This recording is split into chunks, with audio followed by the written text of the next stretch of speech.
No, if Joker is Joker still alive 2, at that the movie stars, Arthur wanted plot twist to what hard what to if believe this this Joker modern show classic. well, They I couldn't don't know carry how a the theater audience to feel say about their lives. Joker was telling the truth.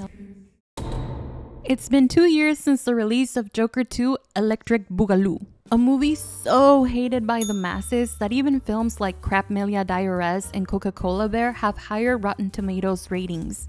But what is my take on this movie? I actually kind of enjoy it. No, wait, please don't leave. Just hear me out. Look, I'm not here to shame you for hating Joker 2 La Mimi Boogaloo. Nor am I gonna sit here and claim that this movie is a secret masterpiece, because it's not. But reading through some of the reviews, I realized that a lot of the hate is, well, let's just say it's hate for the sake of hating. So today, I want to take a more objective look at Todd Phillips's Jokerverse, because I personally don't think that it deserves the hate that it gets. And hopefully, by the end of this video, you'll be more informed so that you can keep on hating the right way. But as the wise Mr. Worldwide 305 once said, to understand the future, we gotta go back in time. And I think it's important that we remember the way audiences reacted to both of these movies upon their respective releases so that we can keep that context in mind. So with that being said, take it away, Huevo. Dale. Joker 2019 was critically acclaimed by the general audience. I still remember watching this movie in theaters when it came out with my friends and leaving pretty satisfied. Joaquin Phoenix's performance was incredible, the music was chilling, and very fitting for the character. I didn't think the movie was a masterpiece, but the praise that it got was well deserved. Looking back at some of the reviews, lots of critics appreciated Joker 2019's cruel nature and raw violence. It poses a question: does society shape the Jokers among us? Jokes aside, the movie is a character study. We learn about the Joker's origin, how Arthur Fleck was shaped by society, and his lack of understanding the world. You may not remember this, but at the time of the movie screening, critics worried that the movie would incite violence because the movie is a Flanderization of New York. Any sane human being would tell you that this movie isn't going to, send people into a frenzy. From the research I did online, it seems like most media outlets pushed out this narrative. This has the same energy as violent video games creates violence. People do don clown masks and makeup to express dissatisfaction, but I don't think people are gonna riot when they see a recognizable clown on the street. Other than that, Joker 2019 was able to get 2 Oscars. That wasn't enough for some fans. You remember what Joker 2019 was competing against? Parasite. It wasn't even a competition. Side note, if you still haven't seen Parasite, you're doing yourself a disservice. Even if Joker didn't sweep the Oscars in 2019, it did manage to get a lot of people to talk about the movie. I still remember discussing some of the themes and topics after that first viewing. People still talk about this movie today. You know what'll kill audience interest in your movie?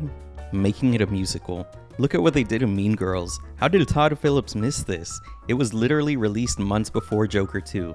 I remember when the movie was about to come out, and I invited some friends to watch it with me in the theaters. Nobody wanted to see it because it was advertised as a musical. My reaction to it at the time was that it was okay. I didn't hate the movie, but man, everyone else did. The overall consensus at the time was that Joker 2 was a deconstruction of the character. Todd Phillips hated his creation and he wanted everyone to know about it. That's something that I fail to understand today. How did anybody come to this conclusion?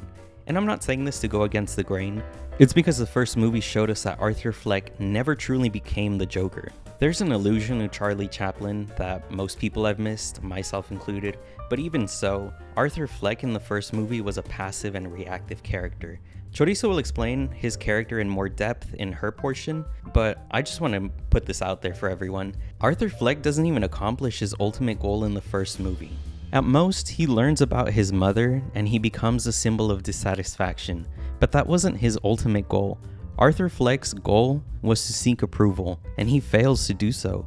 What people ended up loving about Arthur Fleck was what people imagined he stood for, the idea of the Joker. Even if the execution for this sequel was weak, it was meant to serve as a natural continuation of Arthur Fleck's story. I don't think the director hated his creation, and I don't think that he wanted to lecture the audience. I believe that people just didn't understand Arthur Fleck in the first movie. Thank you, you are absolutely right. Natural continuation really is the key phrase here because there was quite a big crowd that expected the sequel to be like the action CGI DC movies that we are used to. So when they showed up to the theaters and saw this fusion of Elvis's Jailhouse meets the OJ trial, of course they were disappointed. The movie didn't stand a chance.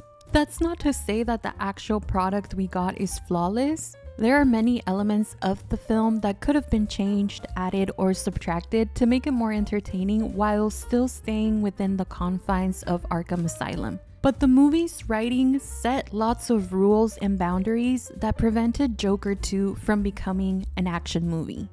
For starters, it was very clear that Phillips never intended for this version of the Joker to be running around Gotham City roundhouse kicking Batman, or anyone else for that matter.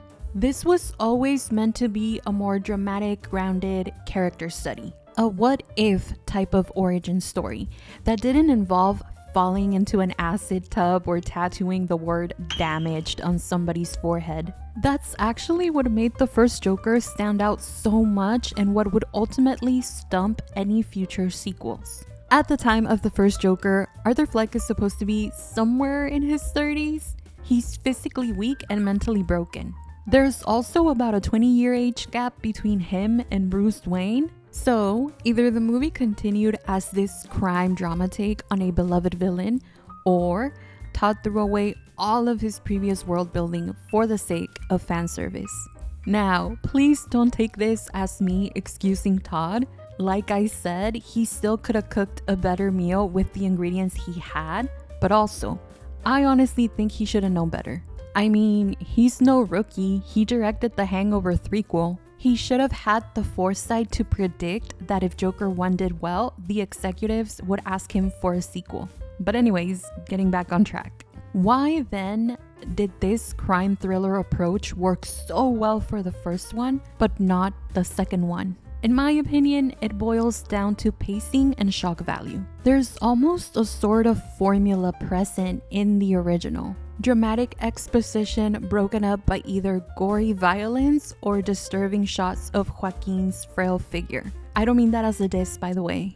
It's attention grabbing. Todd knew that the first film would attract a lot of comic book enthusiasts who are used to more action-focused adaptations, so he worked around that. And that's what good directors should do. Unfortunately though, Todd dropped the ball on the second one. There's a saying in Spanish that goes, camarón que se duerme se lo coge la corriente, and that shrimp would be Todd in this case.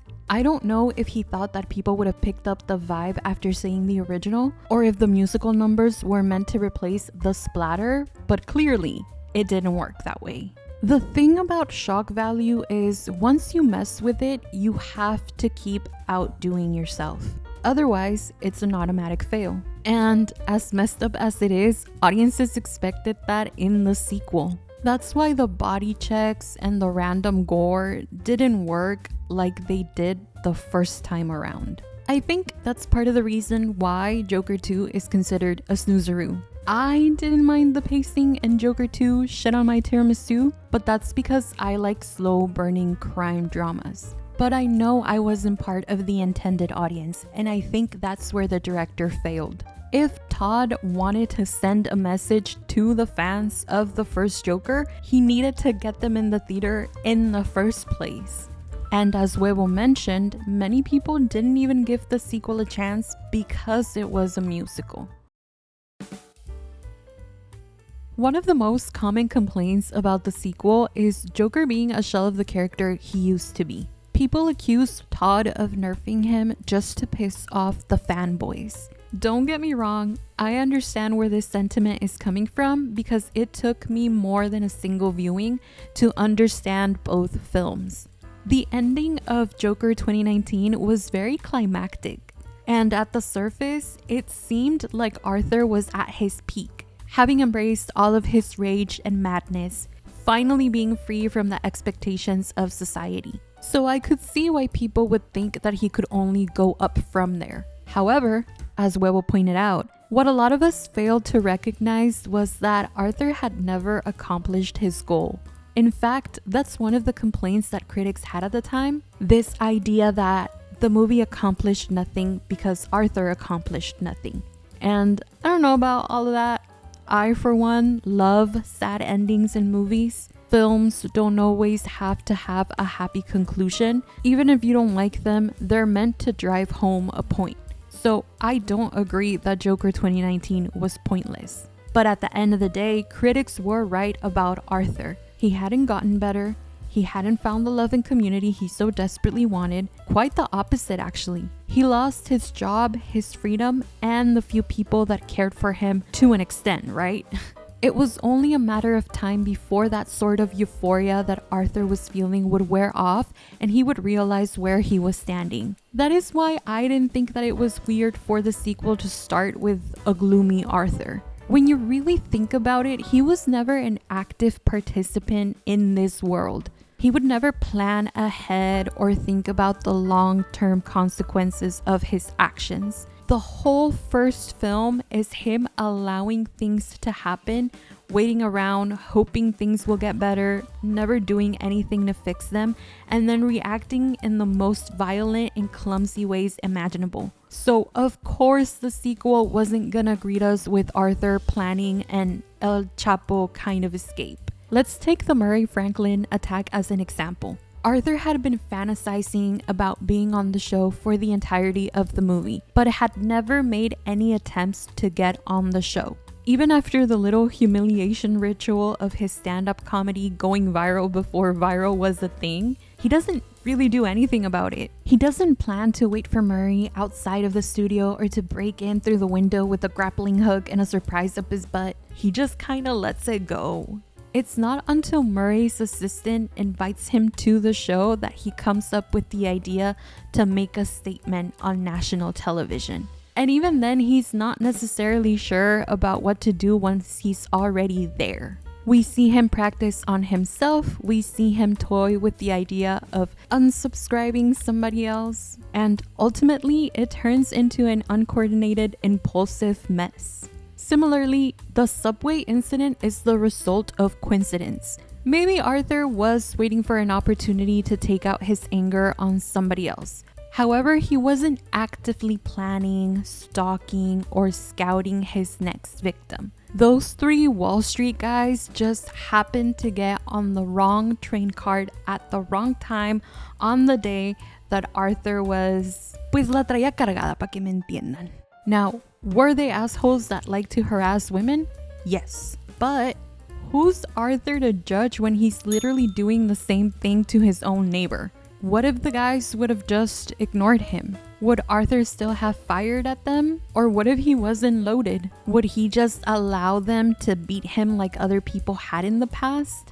I think this is most obvious with the murder of his coworker Randall. Arthur knows Randall is part of the reason why he got fired. Of course, the gun at the children's hospital has more to do with that, but Randall's testimony also helped. And yet, Arthur never seeks him out. I don't even think it crossed his mind. Had Randall not served himself on a silver platter, he wouldn't have been cooked. I don't think Arthur would have gone out of his way to walk to Randall's house, let alone plan a whole operation. His violent tendencies were always there, yes.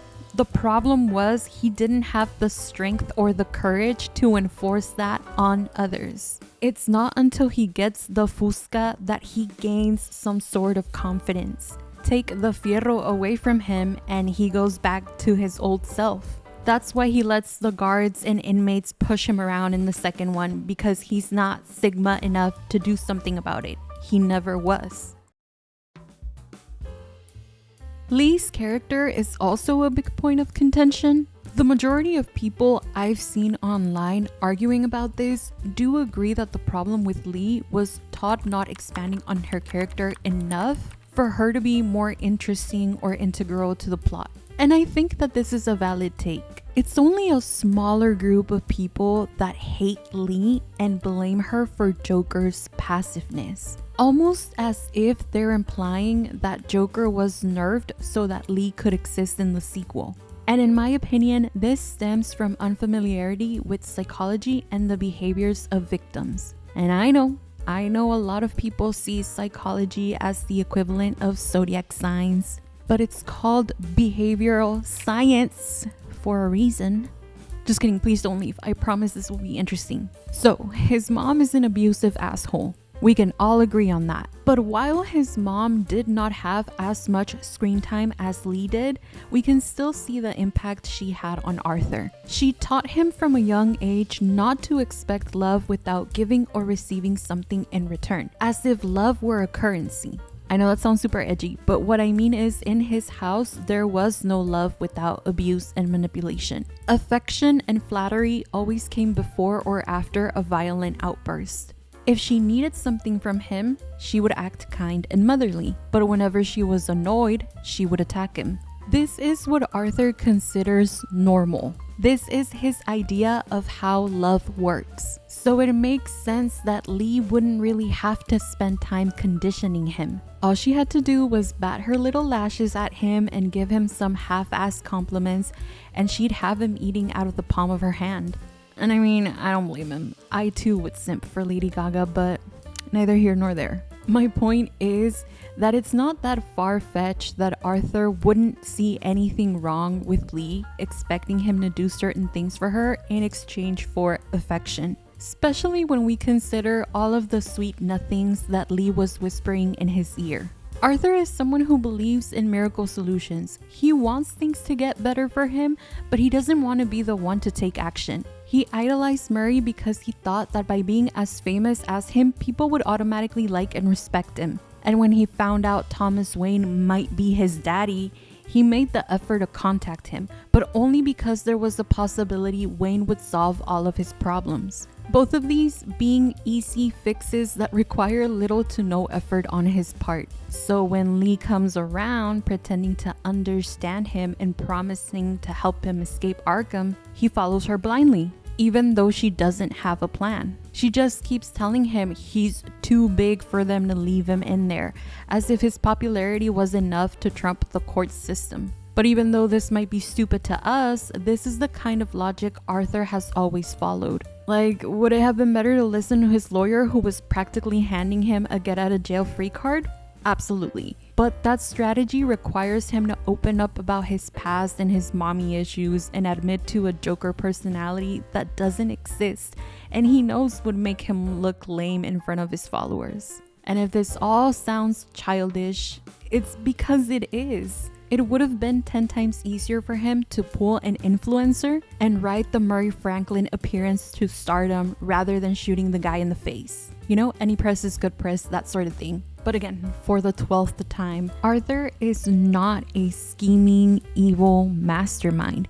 He needs a force that compels him to move forward. And with his mom gone and him being locked up away from society, Lee was the perfect choice. I think the audience gives Arthur way too much credit. In the films, the protesters praise Joker because he reflects a lot of their same struggles, and that clouds their judgment. It stopped them from seeing the incongruency between Arthur's words and his actions. And that's kind of also what happened to some of the viewers. Arthur is not the brightest crayon in the box when it comes to social political topics. He is aware of some of the problems in Gotham, especially the ones affecting him, but he doesn't understand the deeper implications of these, nor does he care. He knows people like Murray because they find him funny, but he doesn't really understand what it is about him that people enjoy. He hears Murray and other people make jokes about the things happening in Gotham City, like the trash, the rats, the politicians, and so he assumes that these morbid topics are the punchline of the joke. But people enjoy Murray's dark humor because he takes these morbid topics and turns them into something that they can laugh about. The punchline is never on the audience, it's on the people in power. The politicians who are dismissive and coming up with stupid solutions like the super rats versus super cats joke, or the joke about the garbage strike. He wasn't poking fun at the strikers, he was poking fun at him and his team. Arthur, on the other hand, always makes the people suffering the joke. i.e. the drunk driving accident. His humor is very self-centered, and he lacks the ability to laugh at himself. In order to joke about something, you have to be knowledgeable about the topic. Who's your audience? What does this audience feel about this topic? What are the complaints they might have about it? All questions that Arthur cannot answer due to how disconnected he is from other people's struggles and opinions. Which is why he doesn't understand what people like about the Joker. By the time Joker 2019 ends, Arthur is left thinking that people care about him, that they were mad about what happened to him, the suffering he had to endure, that they were rioting for his freedom. And of course, there's some truth to this. In their eyes, he became a martyr and a spokesperson. He is the personification of the struggles they face on a daily basis. But for one, the citizens of Gotham don't know the whole story. They don't know he took his mom to meet St. Peter, nor are they aware of the negative impact he had on Sophie and Gary. And two, his story is only the vehicle for their ultimate goal, social reform. So when you really think about it, they're not showing up just for Arthur. They're there for themselves first and foremost. Like, let's be honest, do we really think that if Commissioner Gordon had said, guys, we'll give you fair wages, we'll clean up the city, and approve a stimulus check for all of the struggling citizens of Gotham, but in exchange, you guys have to stop rioting, and we're gonna send Arthur Fleck to the Nether, that the protesters would have been like, nah, keep your money, we're sticking with our boy? Of course not. They would have built the electric chair themselves. They would have said, get off the cross because we need the wood for the gallows. And this is the dark realization that Arthur comes to by the end of Joker 2, Que Rico Tu Cucu. Todd doesn't make him give up on his Joker persona just to piss off some dude bros. He's only following the character traits that Arthur has always had. And I think the only reason why some people felt that this movie was a personal attack was because, well, some people saw a pair of shoes and they said, those are very nice shoes, I bet they fit me. And like I said before, I do agree that the writing in the sequel was not as good as it could have been. It's definitely not a perfect movie, but Arthur Fleck is the most consistent thing about this franchise. So it's a little frustrating that he's the thing that people are the most upset about, when there are so many other things that they could criticize instead. I'm about to give an unpopular opinion, so please don't roast me in the comments, but I don't really like musicals. I know I'm so different and so unique, but it's not like I refuse to watch them, right? There's actually quite a few that I've enjoyed. That's why I know that musicals can be good, and Joker 2 could have absolutely worked out. But Todd became his own worst enemy by thinking he could direct a musical with no prior experience. And Todd, buddy, if you're watching this, it's not personal. This is a common trend actually, and at least you failed iconically.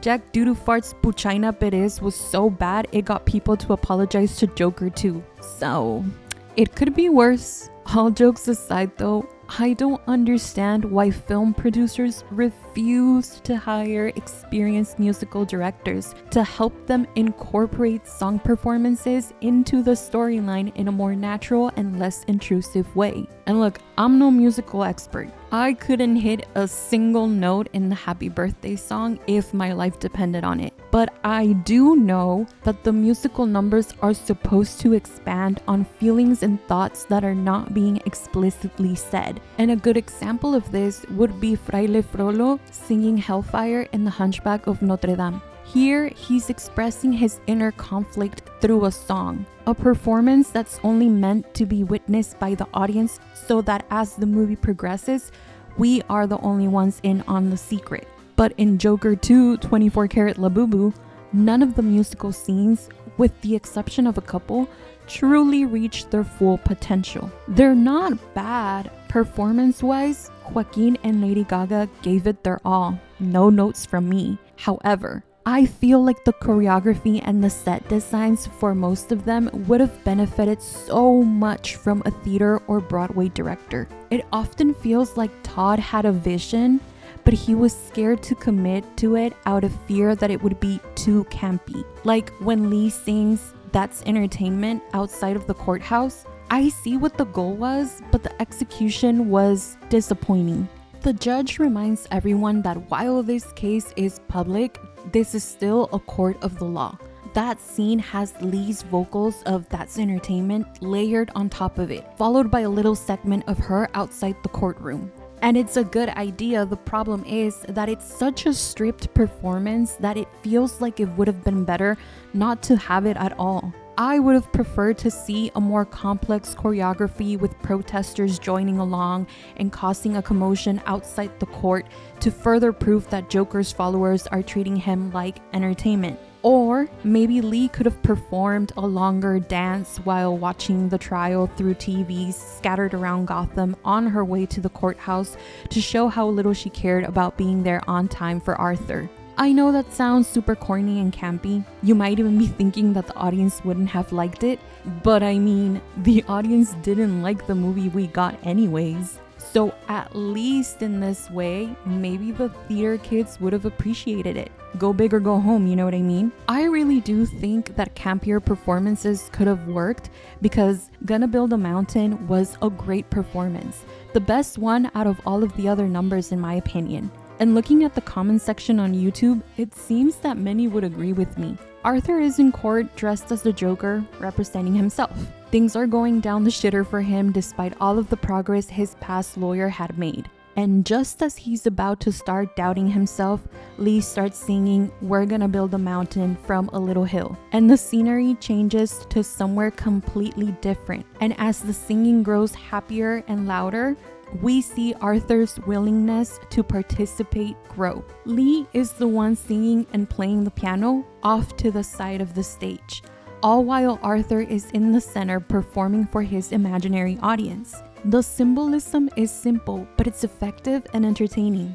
The scenery is energetic, exciting, but we know that Arthur is getting fucked, so it's interesting to see the contrast. And so if Todd had had another co-producer with more experience, we could have gotten more musical performances like that. And I understand that maybe they didn't hire anybody else for monetary reasons, but I mean, maybe there were other corners that he could have cut if he really wanted this to be a musical. Like the animation in the beginning could have been a snippet of the live action TV movie that they keep talking about instead. Or it could have been another musical number, because I'm sure the animation was expensive. And although it is cool, it doesn't fit in with the overall product. I think this is why Todd wanted Lee's character to be played by a singer to avoid hiring somebody else. And although Lady Gaga did help improve the musical numbers significantly, since the best performances were the ones she had the most input on, in my opinion, her expertise are more so in the pop concert area. Totally different from a musical, a film musical to be precise. So Todd really did set himself up for failure by going into this alone. Since we're already on that topic, let's get into it even further. It's okay to dislike Lady Gaga. I personally think you have bad taste if you do, but I'm not gonna sit here and fight you for not liking her. That'd be hypocritical of me given how much I dislike Selena Gomez, even though I know lots of people like to lick the toilet that she shits on. You know, we're allowed to dislike popular celebrities for no reason. So if your complaints against Gaga are that you don't like her vocal tone or you don't enjoy her acting, that's valid. That's an opinion that you are allowed to have. But this theory that Joker 2 Crash Bandicoot was turned into a musical by Gaga's management so that she could be in it is ridiculous. There's a behind the scenes video for Joker 2019 where Joaquin and Todd talk about Arthur always having this sort of musicality in him. And if you pay attention to his dancing scenes, specifically the one with the poster in the beginning, you can see that he is a good dancer. He has rhythm. And in fact, Arthur does sing a lot in the first one. So the crumbs were always there. Even without Lady Gaga, this sequel was probably always meant to be a musical. Furthermore, in that same BTS, Todd reveals that when he writes characters, he almost always has an actor in mind. So it's safe to assume that when he wrote Harley, he was already thinking of Lady Gaga. I'm even more convinced of this because in a BTS for Joker 2, Todd reveals that they wanted someone with a music background to contrast Joaquin's lack of. So, we can have discussions about other celebrities you would have liked to have seen in this role or point out things Gaga could have done better. However, blaming her for the way this movie turned out is completely unfair. And it's actually funny because I remember seeing with my own eyes all of the nasty things that people were saying about her both pre and post release. But now that I went back to research for this script, a lot of those comments were gone. Interesting, right? And it bothers me because now people are trying to rewrite history, making it seem like all of the hatred that Joker 2 received was not that big of a deal, when it did impact her career for a while actually. So it's sad that for all of the actual criticisms that could be made about this movie, Lady Gaga was the one to catch all the strays. When there were other movies, not naming any names, that were worse and their participants walked away just fine. Oh boy. So there's been a lot of things said about Todd Phillips. While doing research for this video, I came across a number of people discussing Todd's intentions for both of these films. And so I assumed that a lot of these statements were backed up by evidence. I know, that was on me for believing that internet users would do research. But after watching multiple behind the scenes, I realized that a lot of these statements were really just assumptions. People were assuming Todd's motivations and using that to either praise or criticize him. A lot of it also seemed to come from people who had seen a headline but hadn't read the entire interview, or they were taking what fans had said about Todd and regurgitating it as if Todd had said it himself. Like, for example, back in 2019, some people were claiming that Todd made Joker as a response to woke culture. That the reason why comedies don't hit the same anymore is because people are easily offended and that takes away creative freedom. And so he made Joker instead. This is what he actually said. Go try to be funny nowadays with this woke culture. There were articles written about why comedies don't work anymore. I'll tell you why, bruh. Because all the fucking funny guys are like, fuck this shit, because I don't want to offend you. It's hard to argue with 30 million people on Twitter. You just can't do it, right? So you go, I'm out. And you know what? With all my comedies, I think that what comedies in general all have in common is they're irreverent. So I go, how do I do something irreverent but fuck comedy? Oh, I know. Let's take the comic book movie universe and turn it on its head with this. And so that's really where that came from.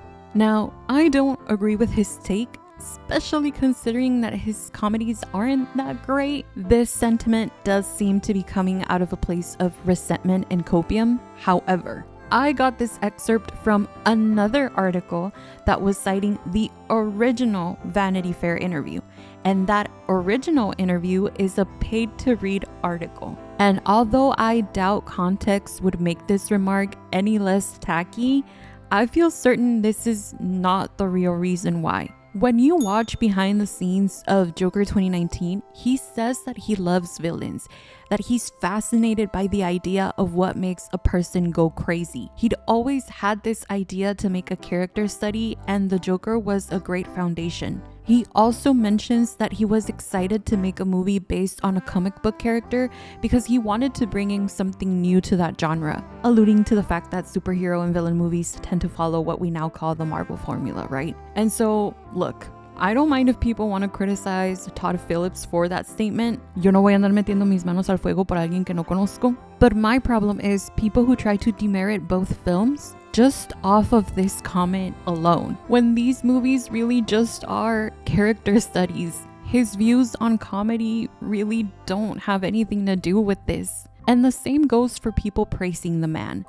Yes, I liked both movies, but they're not perfect. Not even the first one.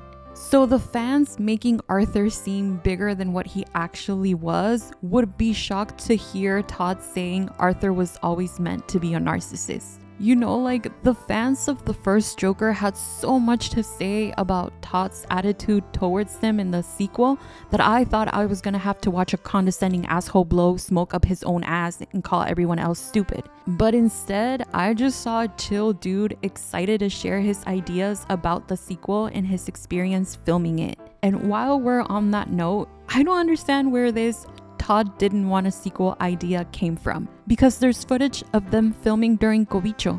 The first film was released in 2019. He most definitely wanted a sequel. If anything, the Rona probably had more of an impact on the movie than Lady Gaga or the fanboys or the musical or even Todd himself. I would really encourage everyone to watch the behind the scenes for both movies. They're really entertaining. There's a lot of them, and Todd is surprisingly very direct about what he meant to say and what he didn't. I don't know, I just feel that a lot of the misconceptions around these movies could easily be cleared up if people just watched these YouTube videos. But yeah, sorry that this video is so long. I just had many things to say. I'd actually wanted to make a video on this movie back when it came out in 2024, but decided not to because I didn't feel that my editing and writing skills were where I wanted them to be. And at the time, everyone hated the movie and I wanted to be able to defend it properly. And I'm so glad I waited because this video would have been ass otherwise. Even now, I struggled so much to write the script, which is why this video took so long to come out. Like I said, I had a lot of things that I wanted to say, but I couldn't for the life of me figure out how to say it in a concise and entertaining manner. I just kept writing and erasing and writing again. It was horrible. I cried multiple times. And it's actually funny because at first I wanted to appear very impartial, but the more I wrote, the more I realized, oh shit, I actually like the sequel a lot.